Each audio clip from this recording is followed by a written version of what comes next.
ଆଜିଠାରୁ ପିଲାମାନେ 1000 ଟଙ୍କା ଲେଖାଏଁ ପ୍ରତି ପରିବାରକୁ ମିଳିବ। ତ ସେଇ ଟଙ୍କାଟା କେମିତି ପାଇବେ, କେଉଁଠୁ ସେ ଟଙ୍କାଟା ଯାଇକି ଆଣିବେ ଏବଂ କେଉଁମାନେ ସବୁ पाइबे डिटेल्स हम एठारे कथा हेबा। निश्चित भाव वीडियो को शेष पर्यंत देखुथांतु। नमस्कार दोस्तों, इस वीडियो को लाइक करें, हमारे चैनल को सब्सक्राइब करें, इस घंटी के आइकन को दबाएं, ऑल सेलेक्ट करें हमारी सभी वीडियो सबसे पहले देखने के लिए। देख पे बर्तमान जो नुआ योजना आसी राज्यर 96 लाख खाद्य सुरक्षा हिताधिकारी परिवार को ओडिशा सरकार माननीय मुख्यमंत्री श्रीजुक्त नवीन पट्टनायक प्रति परिवार पिछा 1000 टंका लखाए सहायता देवे, जोटा कि जीविका सहायता राशि प्रदान करा 20 फेब्रुआरी 2024 सकाल 10 ठीक अच्छे।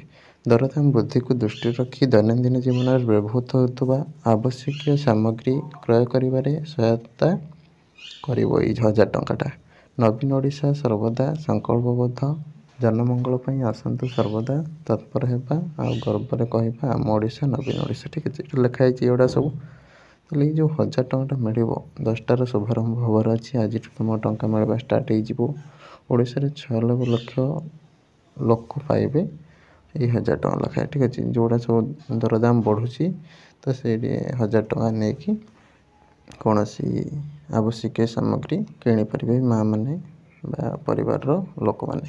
तो यहाँ तुम रेशन कार्ड जो मन सब रही से तुम जो रेशन कार्ड चाउल आणुच ठीक अच्छे, किरोसिन आणुच गहम आणुच तो सही तुम जो लोकल थे खाउटी विभाग खाद्य जोगाण आ खाउटी कल्याण योजना विभाग जो रिप्रेजेंटेटिव पाखक जीव रेशन कार्ड नहीं कि तो से 1000 टंका कलेक्शन कर ठीक अच्छे। बस यू नहीं आसिक तुम जहाँ भी आवश्यक अच्छी सामग्री किपर ठीक अच्छे। रेशन कार्ड जहाँ रही से 1000 टंकाटा पाइपर। आज शुभारंभ है जल्दी जल्दी तुम खाउटी कल्याण विभाग जो मैंने अधिकारी अच्छा तुम चाउल गहम किरोसिन ये सब जो मैंने दौरान तुम गाँ एरिया सहर में कंटाक्ट कर सी सब डिटेल्स तुमको कहीदेवे के तुम मिल रही। नमस्कार, जय जय।